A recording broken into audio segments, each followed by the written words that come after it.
we heard that he'd been sinking, and then we heard that he died, and my husband said, "You will have to contact." And I was on the phone to the world, and people were saying, had I told the American president, had I told Mrs. Thatcher? It was only then, I think, that finally it was rammed home to me, the enormous effect that he'd had on the whole world.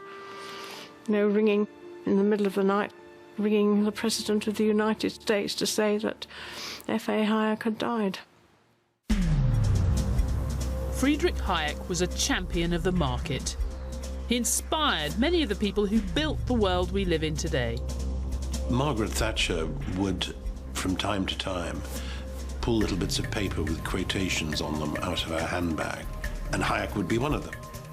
For more than a generation, Western leaders claimed to embrace one central economic idea, the free market. With the financial crisis, that orthodoxy's under attack. Our faith in it has been shaken like never before. But one great free market visionary has emerged from the meltdown with his reputation enhanced. There might never be a better time to listen to Friedrich Hayek.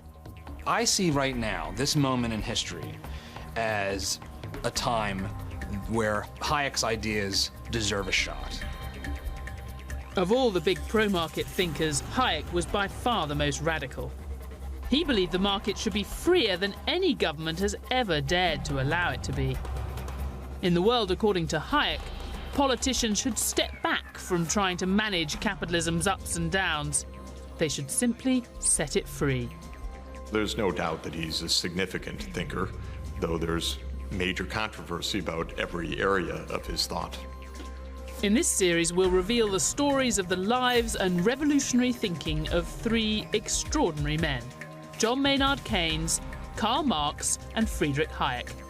They all saw their worlds changing as never before, becoming ever more complex and interconnected. The fate of entire nations now hung on the power of money, and they had very different ideas about what to do. Even in the middle of an economic meltdown, Hayek's advice to governments was to step back and do nothing. Meddling would only make things worse. It's not what anyone has ever wanted to hear, but today we've tried all the usual tricks for fixing the economy. Is it time, finally, to take Hayek's advice instead?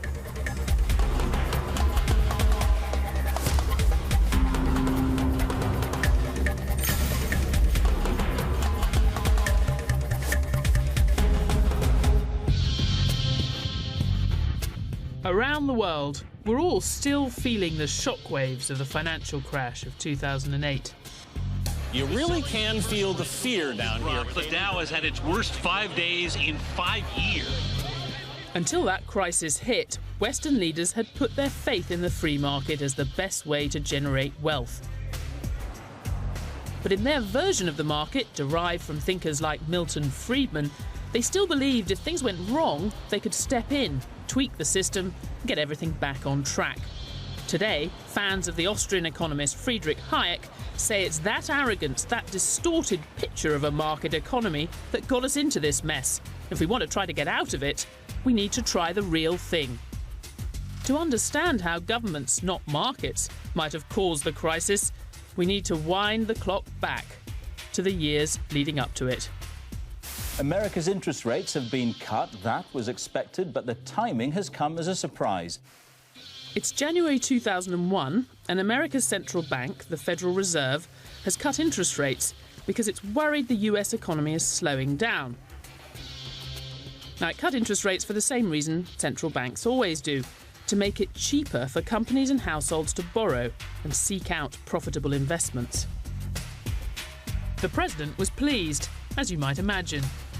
This is the kind of thing presidents expect central banks to do, to avoid economic trouble. I think the cut was needed. It was a strong statement that measures must be taken to make sure our economy does not go into a tailspin. Had Friedrich Hayek been alive, he would have taken a very different view. Far from avoiding trouble, Hayek would have seen the Federal Reserve's decision to cut interest rates as sowing the seeds of today's financial crisis. In fact, Hayek believed almost any government intervention in the market, like propping up failing businesses, setting trade tariffs, or manipulating interest rates, risked disaster. In the years after 2001, the Federal Reserve carried on cutting interest rates, helping to fuel a property boom that ultimately couldn't be sustained. Early in 2007, America's housing bubble burst and the global financial crisis began, just as Hayek might have predicted. The conventional wisdom was that none of these events were foreseeable. We couldn't have done anything about it. But of course, all of that was false. What's playing out before our eyes is exactly what men like Hayek predicted would happen. At first glance, the Hayek view of the crisis looks a bit familiar, but don't be fooled. You probably think you've heard this argument before, that the Federal Reserve partly caused the crisis by setting interest rates too low, encouraging everyone to borrow too much. But the argument of Hayek and his followers actually runs deeper than that. It's not just that the Federal Reserve got its sums wrong, didn't set the right interest rate, it's that it shouldn't be in the business of setting interest rates at all. It's this radical rejection of the state's role in regulating the market that sets Hayek apart from other free market thinkers. He believed the market would do a far better job regulating itself if only governments would just leave it alone. Free market did not set interest rates at 1% under Greenspan. That's the government that is doing that. That is price fixing. It's kind of the way the old Soviet Union used to fix the price of bread or gasoline. The US government fixes interest rates the same way. We need the market to set interest rates, not the government. And if the market set interest rates, they would have been much higher. And we wouldn't have had these problems. Hayek's belief in the positive power of the unbridled free market stems from his childhood in Austria. He was born in Vienna in 1899. Then the city was packed full of intellectuals like Freud and Wittgenstein, many of whom Hayek came to know. These family photographs have not been widely seen. Growing up, he had a keen desire to make sense of the modern world taking shape around him. I must have been 13 or 14 when I began pestering all the priests I knew to explain to me what they meant by the word God. None of them could. That was the end for me already. Hayek grew up in a family of scientists. Like many other intellectuals in Vienna at that time, they liked to think they were on a grand quest to unwrap the secrets of the universe. Since the 18th century Enlightenment, science had unlocked many of the puzzles of the universe, including the origins of life itself. As Hayek grew up, he was drawn to what he saw as the last frontier, the mysterious workings of the economy in all its growing complexity and power. In Darwin's theory of evolution, he thought he saw what a new science of the economy might look like. Physics, which allows often for precise predictions in terms of planetary motion and eclipses, is not a good model for understanding how social phenomena work. I think that was the basis of his attraction to evolutionary theory. He wanted to establish that you could be a science, even if you don't make precise predictions, even if you don't have the sort of control that many of his opponents said, well, if we're a science, we should be able to engineer society the way an engineer builds a bridge. Darwin's theory of evolution also helped forge Hayek's vision of capitalism itself. He came to believe the global market had evolved over the course of human history, emerging as a kind of natural wonder, driving civilization forward.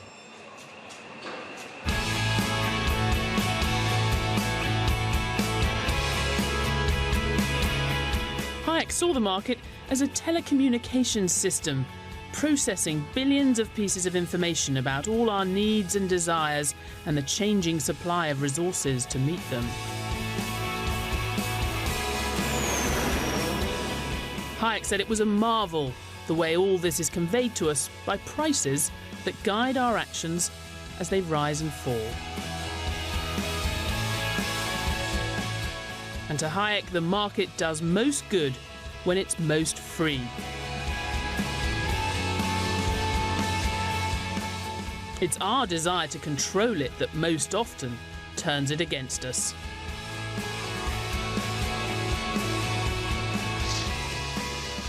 Hayek thought that meddling by government could make it harder for the market to do its job by distorting the signals it was sending to buyers and sellers. And the meddling involved in the government's control of the supply of money, Hayek decided, could be most damaging of all.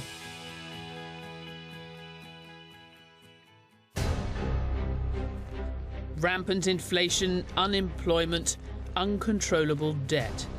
In Vienna after the First World War, Hayek saw for himself how government abuse of money can wreak havoc. Across Austria, prices had taken off, and so had unemployment. Even the rich were struggling to feed themselves, and no one could quite understand why. The war had left the Austrian government with huge bills and low tax revenues, so it ordered the National Bank to simply print the money it needed in exchange for bonds or IOUs. What the people manning the printing presses and their political masters had yet to really grasp was that they weren't just producing money, they were producing inflation. The amount of money in the economy was going up, so people had more money to spend, but of course the amount of things they could buy had stayed more or less the same. That forced up the price of everything. Inflation took off. In fact, the situation got so bad in Austria, the inflation rate hit 10,000%. The financial wealth was destroyed. Those that had jobs continued to have them, but they could no longer afford, for instance, to have maids and servants, which is, so all of these people all of a sudden ended up being out of work.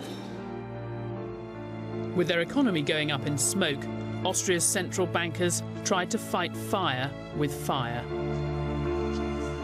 By the summer of 1922, prices were doubling every month and the central bank was playing catch-up, printing higher and higher denomination banknotes just to reflect what was going on in the shops.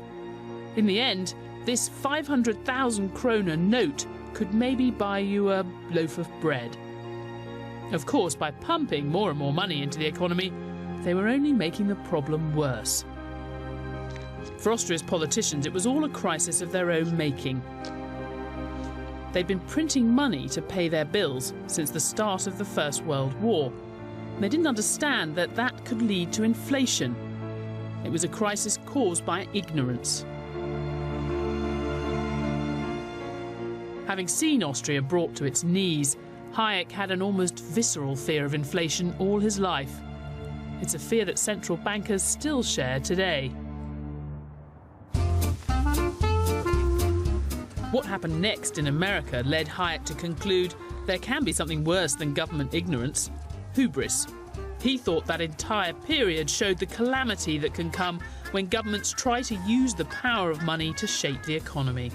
In America in the 1920s, the greatest boom the world had ever seen was taking off.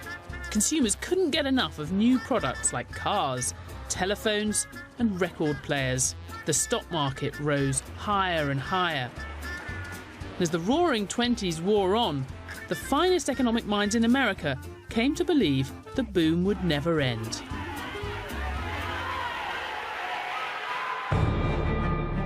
Back in Austria in early 1929, Hayek was convinced they'd got it all wrong. He'd become the director of the recently founded Institute for Business Cycle Research. Its job was to understand why economies were always lurching from one boom and bust cycle to another. Hayek called it the 19th century pattern, though it was hardly a thing of the past. The Institute was based here at the Chamber of Commerce, where Hayek had been developing a new theory of boom and bust, along with new thinking about the market.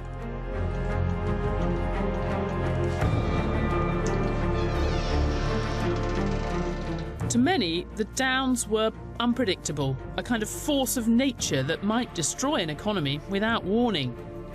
Hayek had been working on a new idea, that the seeds of busts were sown during booms. Because the world had become increasingly interconnected, Hayek had been studying the American boom to help him forecast what would happen to the Austrian economy. He had to produce monthly reports on the state of the European economy. And in 1929, he's credited with making a striking prediction. He thought the American stock market boom was about to end. He was right. In October 1929, Wall Street fell off a cliff, and the 20s roared to an anguished end.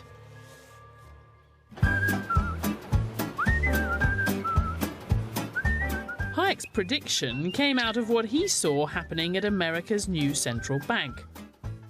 The Federal Reserve had been set up in 1913 to stabilise America's notoriously shaky private banks by offering them a reliable source of credit. Hayek's big idea was that it was the cost of borrowing, the interest rate set by central banks like the New York Federal Reserve, that caused unsustainable booms to develop and caused the inevitable busts. In the 1920s, the governor of the New York Federal Reserve had a revolutionary idea. Benjamin Strong thought he could use the bank's power to set interest rates to influence what was happening in the economy.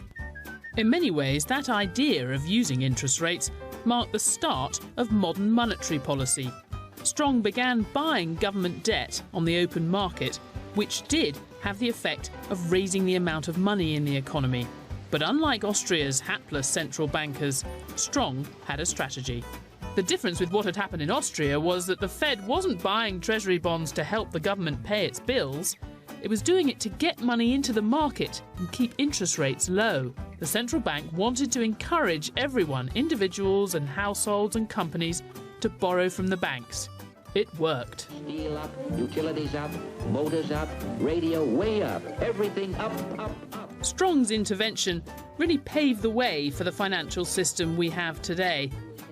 Thanks to all that credit he created, the stock market rose higher and higher. With loans so cheap, many borrowed money to buy shares. Others invested heavily in property. The Federal Reserve hoped its intervention would keep the boom going indefinitely. But Hayek believes Strong's policy was sowing the seeds of an eventual bust. According to Hayek, the low cost of borrowing was sending the wrong signal to investors. In effect, that low interest rate was telling them that America was saving more, that there was lots of cash sitting in bank accounts ready to be lent on and invested. It wasn't true. Don't sell America short. Why, man, we've scarcely started. By the time the Federal Reserve spotted the warning signs, it was too late. Technical readjustment. Over $14 billion go with them, and so goes the confidence of a nation. Wall Street labor... The crash came when interest rates rose, and investors started to realise the banks didn't have money to back up all those investments after all. The jazz age is over. All over. To Hayek, the lesson was clear. By feeding the boom with cheap credit, the Federal Reserve had helped cause the Wall Street crash and the Great Depression. Fast forward to today's global crisis, you could tell a similar story. We certainly saw a lot of cheap credit in the decade before the crash, which did help fuel unsustainable property booms. Today's central banks have computer models of the economy light years ahead of anything dreamt up by Benjamin Strong. But even so, Hayek's followers say the Federal Reserve had learned nothing from the mistakes it made in the 1920s. In the early 2000s, it had kept interest rates too low for too long. But then and now, there are plenty who would disagree. The job of the Fed chairman is to keep the party going, to spike the punch bowl at all costs. Not to take the punch bowl away, which really should be the job. I mean, the Federal Reserve should be independent, but it's not. It acts in concert with the government to try to maintain a phony prosperity. Interest rates are very low, and that was partly promoted by the fact that the surplus countries, notably China, but others as well, had a lot of money. They were perfectly happy with exporting. It would have been hard to force American interest rates higher in that environment because there was so much money flowing in at low interest rates. If it was all the Fed's fault, how come Europe had the exact same experience? It's not the fact of the interest rate policy maybe having been wrong, although I'm not even sure I agree on that, but it's the fact that we had these deregulated Wild West financial markets that allowed us to get into the crisis we're in. Like our own financial collapse, the consequences of the 1929 crash were felt across the world. A string of banking crises followed, and a terrible depression in America and much of Europe. Again, Hayek said it was all down to interest rates being too low in the boom years. But years later, another hugely influential free market thinker came along who argued the exact opposite, Milton Friedman. He said the Federal Reserve had not pumped too much money into the system, but too little. That's the version of history that most politicians and economists still believe. Hayek was absolutely wrong to think that in the catastrophic depths of the Great Depression of the 1930s that all that was happening was an unwinding of the malinvestments that had come from a credit boom. Clearly, there had been a calamitous collapse of the banking sector that had nothing to do with the earlier so-called malinvestment. As the Great Depression began, Hayek was invited to give a series of lectures here at the London School of Economics. The LSE wanted him as part of their fight back against a new, very different strand of economic thinking from arch-rivals Cambridge that had been getting a lot of attention. The man driving that new approach was John Maynard Keynes. The grand dispute between Keynes and Hayek in the 1930s seems so relevant to us today. It's become an internet sensation. Lord Keynes, wow, it's such an honor. Indeed, sir. Please, just go. This surreal reinvention of their battle of ideas has been watched nearly 2 million times online. Hayek? No, Hayek. Like, high explosives.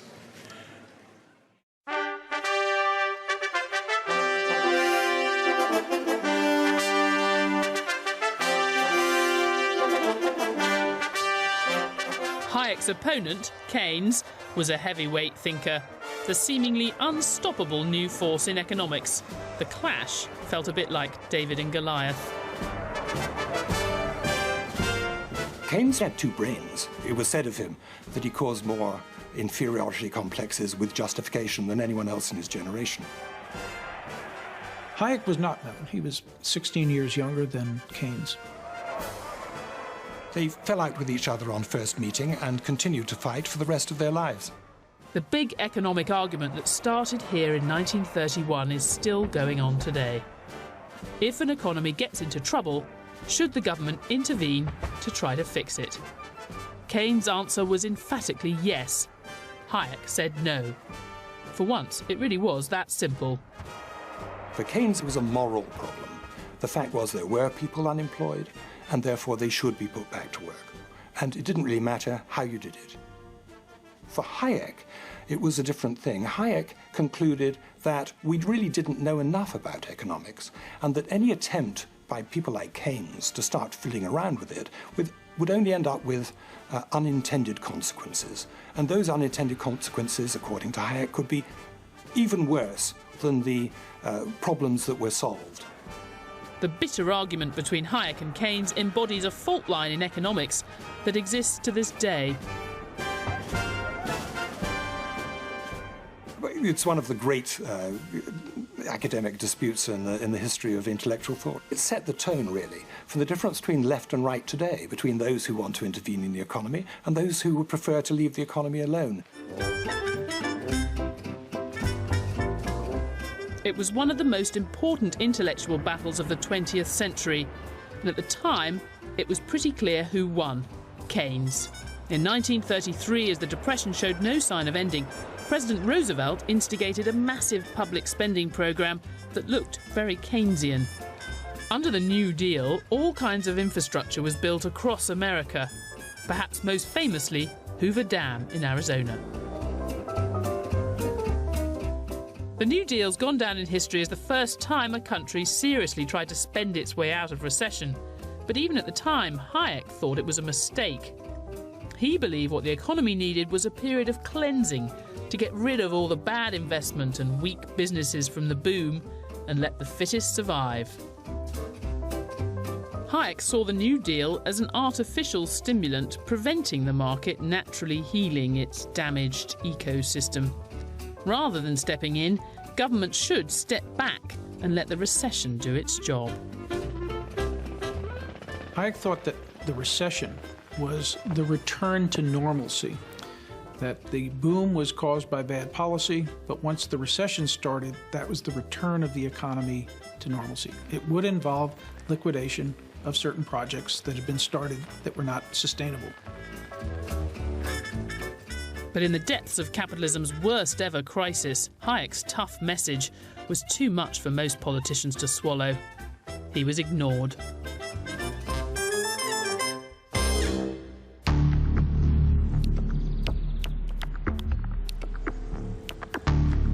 When the financial crisis hit in 2008, policymakers were blindsided. After Lehman Brothers, one of the world's most famous investment banks, went down, the American government swiftly turned to Keynes to try to stop the damage spreading. They started intervening on an epic scale, spending hundreds of billions of dollars propping up banks, insurance companies, even America's biggest car firms to stop them going bust. Apparently, they didn't want to see the deep cleansing of the economy that Hayek would have recommended. It's not like I'm glad that we need a recession. It's unfortunate that we need this recession. Had the government not interfered in the economy in ways that I would have been against, we never would have had this phony boom. So in other words, if we didn't take all these drugs, we wouldn't have to go through the withdrawal. In that period in 2008, right across the world, people were scared stiff that this was going to go from a recession into a downright depression. And the world is so global now, these things could easily have spread. That's why, people thought, in different countries, we've got to do whatever it takes to stop that. Today, central banks are pursuing another Keynesian idea, keeping interest rates low, encouraging borrowing to stimulate economic activity. But if you follow the Austrian, Hayek view, it's all worse than pointless, because this intervention in the market is setting the stage for an even greater disaster. What do you think is the relevance of Hayek to what the Fed's doing now? Pouring kerosene on the fire and trying to put it out. They're trying to stop the problem of excessive credit with more credit. But all that it does is it restarts the problems again, and you create a new bubble. And the bubble now is in the value of the dollar and the bond market, and it's unsustainable. Hayek's argument with Keynes was all about how best to make capitalism work. But as the 30s moved on, Hayek was drawn into a far greater battle, whether capitalism was even the right way to organise society, or if the new ideologies of communism and fascism, with their centrally planned systems, held the answer. He was convinced both were utterly wrong. Hayek said, not merely can human beings struggle to understand how to cope with uncertainty, but the world is just too complex for them to cope with understanding all of it. A market system conveys so much information that makes it feasible. Central planning will fail under the weight of the impossibility of understanding the complexity of the economy. That is Hayek's most important insight, and if people had listened to that, they would never have been so worried about the threat from communism as they were, because central planning failed under the weight of its own inconsistency. Hayek had seen the economic costs of central planning, but World War II made him focus on the political implications. Of course, he didn't want the Allies to lose the war, but seeing how the war effort was changing the economy made him worry about what would happen if they won. He didn't want to defeat the Nazis and then find we'd handed our freedom to an army of bureaucrats instead. When the Second World War began, the British government took control of the economy to harness its power for the war effort. Hayek worried they would never let go. There's a lot of enthusiasm, especially among socialists, to continue the planning that had taken place during World War II after the war was over. A government inspector checks that the measurements are 90 inches long and 60 wide, and that the weight is 4.5 pounds. As men from the ministry dictated how many blankets each blanket factory produced, Hayek began writing a book attacking the government's control of the economy. It would help change the course of the 20th century and start a political battle that runs to this day. And there is a handwritten copy by my father-in-law in an ordinary child's exercise book of The Road to Serfdom. He has written on it, this is about the third or fourth draft from a longer typescript, later destroyed by mistake. And so that is the draft that survived of The Road to Serfdom. In The Road to Serfdom, Hayek makes a moral argument that government attempts to control the economy ultimately enslave its people. When we give more and more power to the state, gradually there is an erosion of first economic freedom and then ultimately political freedom. That erosion of political freedom then leads people to demand a strong man, a dictator, to sort everything out, make the trains run on time and everything else, and that this leads inexorably down the road to totalitarianism. It says, to the socialists of all parties. He loved it.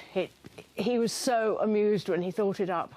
The Road to Serfdom was published in Britain in 1944 with little fanfare. But across the Atlantic, things were very different. In April 1945, Hayek agreed to give a short lecture tour of American universities. Before he arrived, his book was given the kind of publicity that money can't buy. An extended extract was published in Reader's Digest, which had more than 8 million subscribers. Hayek's warning about the dangers of big government struck a chord with many Americans. The Road to Serfdom really fitted in with notions of American individualism and the sense that anybody can become a millionaire if only they were to work hard enough, and an anxiety which came right from the Founding Fathers about whether the federal government should take too much power from the states. After the war, the size and reach of government did grow across the Western world with the rise of the welfare state. Reading Hayek gave a kind of explanation of why what had gone wrong was going wrong. Hayek gave an alternative vision, which seemed to me to be very cogent. What it boiled down to was freedom within the rule of law. What he was read to say, and actually himself moved to say by the 1960s, was that moving to a social welfare society would eat away at the health of democracy. I think it's one of his failed predictions, badly failed, even though it remains an influential part of his thinking now with many followers in the libertarian mode. In fact, Hayek was in favour of governments providing some kind of safety net, but his modern supporters don't like to dwell on that. Well, we have a lot more socialism now than when he wrote it. As socialism creeps in the economy slowly over time, a lot of people don't notice it. And eventually, you're not on the road to serfdom, you've arrived at serfdom. Think about Victorian Britain. That was certainly a very free market. There was a minimum of government intervention. Do we think that the average citizen of England in 1870 felt a great deal of personal freedom? I think there was a great deal of servility and class deference coming out of the fact that the lives of the poor were incredibly insecure, and only by constantly flattering their betters could they have any reasonable assurance of survival. So no, I think there's more freedom and dignity in a moderately strong welfare state than there is in the Hayekian paradise of free markets.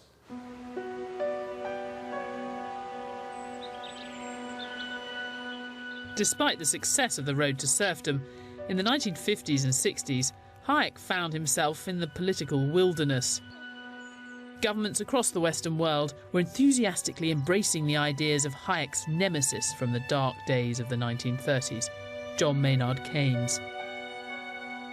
It became the new capitalist orthodoxy that governments could successfully manage their economies. The tide of history had turned against Hayek. He got very depressed. People weren't listening to him, they weren't reading his books. England seemed to be going left wing. He'd chosen to be British, and he looked from his views of an economist, and he could see everything going the wrong way. Then in 1974, Esker Hayek got a phone call out of the blue. It was the man who'd invited Hayek to the LSE 40 years earlier to do battle with Keynes. It was Lionel Robbins who rang me and said, "Are you sitting down?" I said, "Yes." And he said, he's been awarded a Nobel Prize in economics. And that was like being given a knighthood of the world. That's the Nobel citation. Stockholm, the 10th of December, 1974. Alfred Nobel, given to Friedrich von Hayek. His life started off completely again. He'd been depressed, he was coming up to retirement, and suddenly everything started. It was a new life. Absolutely, everything took off for him.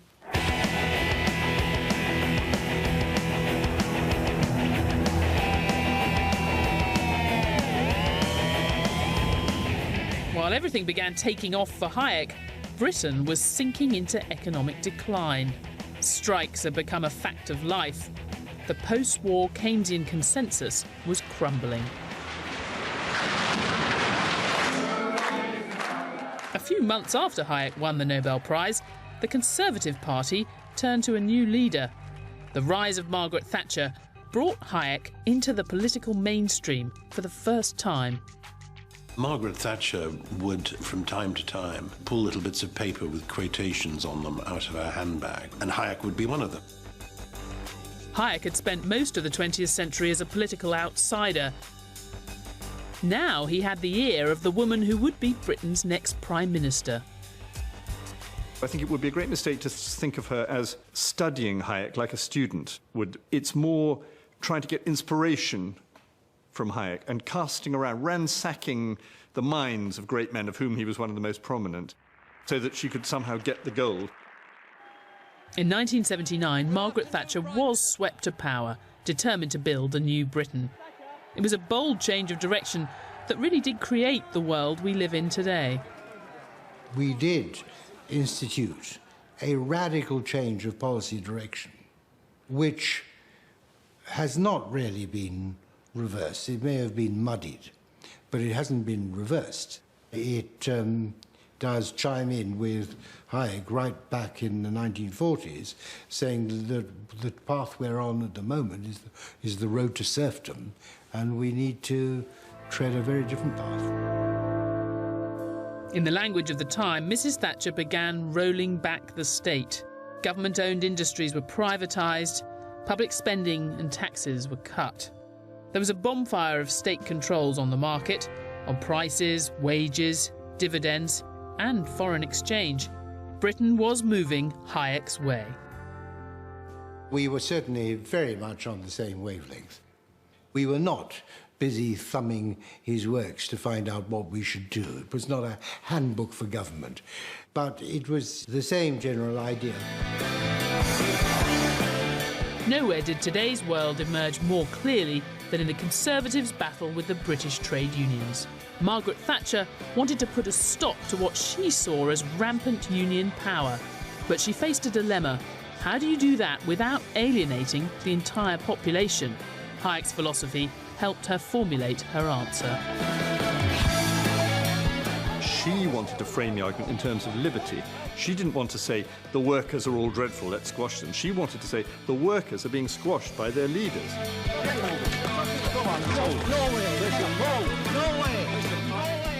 This very much fed into Hayek, and the idea of liberty was you were defending your country here as well as the state of labour relations.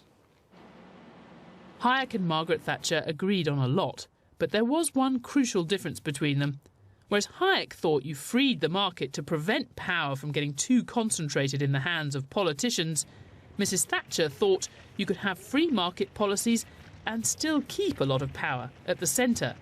That tension between Hayek's ideas and the controlling instinct of even free market politicians never really went away. Where she, I think, missed out sometimes was understanding the importance of institutions and of countervailing power in a society. Hayek, for example, was quite understanding about the role of local authorities and local municipalities and local power centres in a way which I don't think Margaret ever was.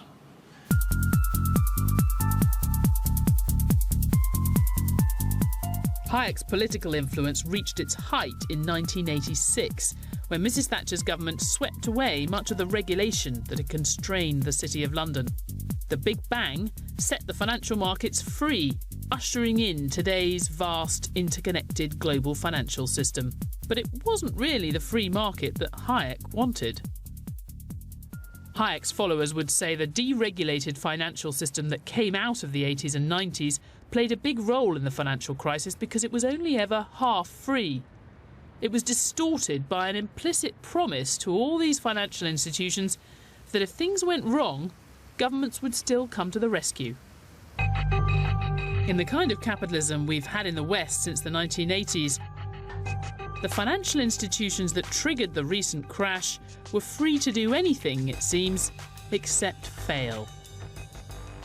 It was the too big to fail problem, that they knew that it was a question of heads I win, tails the taxpayer loses.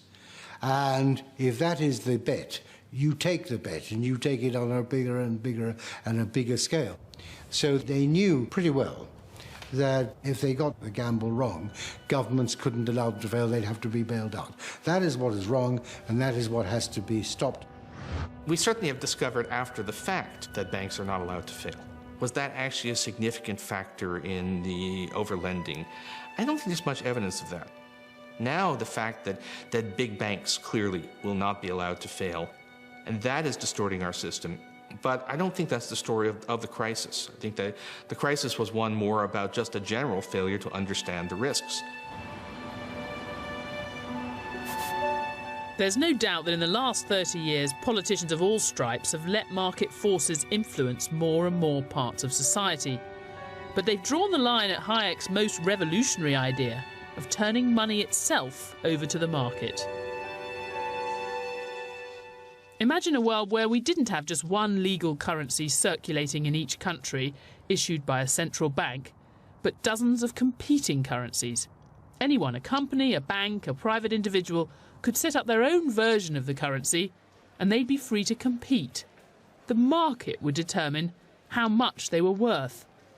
Hayek knew it was a crazy-sounding suggestion even for him, but it would finally stop governments abusing the power of money. In America, one man has been trying to do just that. He's taken Hayek's most explosive idea and turned it into a reality.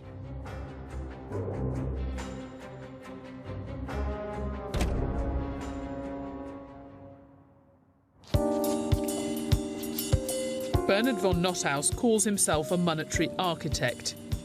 The American authorities call him a domestic terrorist.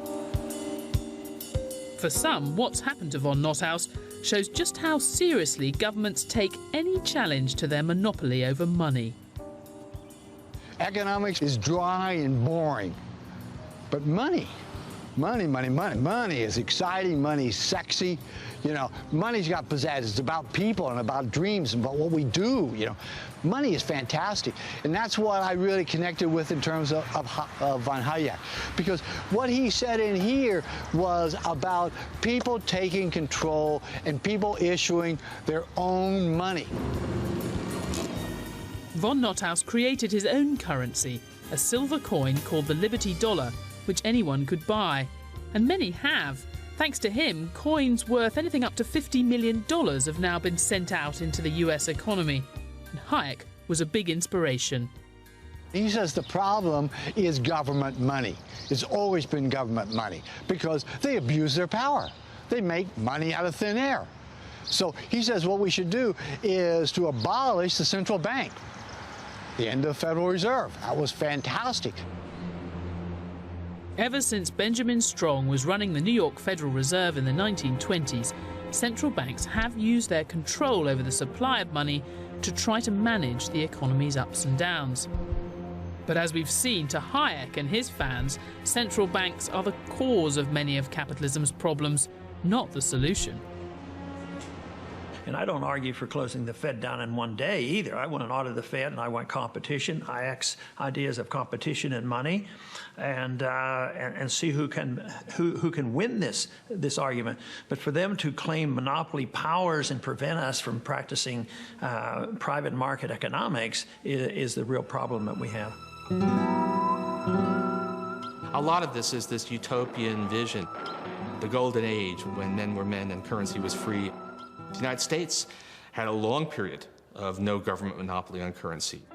We had that whole system of unregulated banks issuing competing currencies. That system was heavily prone to financial crises. So the idea, again, that competition is the answer is flying in the face of history. Perhaps, but the history of government efforts to control the market hasn't been so pretty either. For Hayek, what was really utopian was the belief that central banks, or anyone else for that matter, could ever be a match for the dizzying complexity of our modern economy. Hayek would say since they can't do it, they should just stop trying. We should stop having... Well, stop having any intervention in monetary policy, or stop having central banks if you go to the extreme. Well, that's dreaming, I think. Von Nothaus's own attempt to compete with the Federal Reserve eventually drew the attention of the American authorities. In 2007, the FBI moved in. I think they began to perceive us as a threat instead of a solution. The monetary architect behind the Liberty Dollar is talking about the U.S. government and why agents raided his Evansville World headquarters earlier this month. Von Nothaus was charged with counterfeiting US currency. Giving evidence in this courthouse in North Carolina in 2011, he talked about Hayek. Well, he was relevant to my defense was because this wasn't some harebrained idea that I had thought up myself. That I pointed out that here was a well-known Nobel laureate who had talked about exactly what I had done.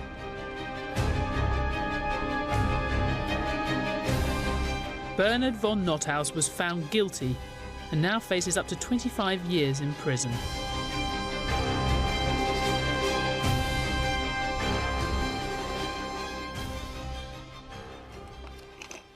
I think this was the one he was most proud of. Companion of Honour, presented by Queen Elizabeth II, Buckingham Palace, 1984. And he was absolutely thrilled when he got that. To Professor Dr. Towards the end of his life, Hayek was feted by everyone. He'd inspired politicians all over the world with his boundless belief in the power of the free market. That is Catholic University, Caracas. But when it came to their actual policies, Western leaders in the 1980s usually turned to a free market thinker whose ideas they found more palatable. Milton Friedman's belief that governments could steer the economy using their power over the supply of money in circulation is still a touchstone for governments everywhere. In that sense, Friedman, unlike Hayek, did offer politicians a way to champion the free market and hold on to the reins of power. Hayek's life spanned almost the entire 20th century, an era of unprecedented scientific progress. One small step for man, one giant leap for mankind. But also unprecedented economic disasters. Living in the shadow of both, Hayek came to see the great crises of capitalism as the result of politicians mistaking economics for a science. It was a century for taking on all the big questions, and the big question for economists was how they were going to tame this extraordinary modern economy. Keynes and Hayek both thought that would be incredibly difficult, dangerous even. But Keynes flattered governments with the idea that they could tilt the course of human history their way. It was Hayek who said they shouldn't even try. We might uncover the laws of the universe, we were never going to master the complexities of human nature. Pretense of knowledge, he called it, pretending they know something that they don't know. Well, they've been doing it now. We've given the current crop of economists, let's see, how many years would that be? About 70-some years. Total failure. Many of the computer models have been desperately misleading in pretending that we understand how the economy works. We don't. We can't forecast the economy. But we can try to think about the big questions. Can we get out of a deep slump? And I think by working with other countries, we can gradually find our way out of this. So you need the different insights together. But Hayek the moral of Hayek is avoid hubris in economic policy, just as we should avoid hubris in thinking that markets left to their own devices will lead us to nirvana. There's no doubt Hayek helped change the course of world history, shifting it decisively away from the state and towards the market. But no government has ever dared to implement Hayek's vision of a market free from state intervention. And when capitalism faced its biggest test since the 1930s, politicians rushed to save the market from itself. In fact, the biggest debate in Britain today is not about whether the government's doing too much to prop up the economy, but whether it's doing enough. Today, Hayek's advice seems harder to take than ever. The global economy is still struggling with the effects of the financial crisis. Hayek would say governments should just step back, dismantle most of the machinery they've constructed for guiding the economy, take a deep breath and let go. But how many politicians do you know who could ever really follow that advice?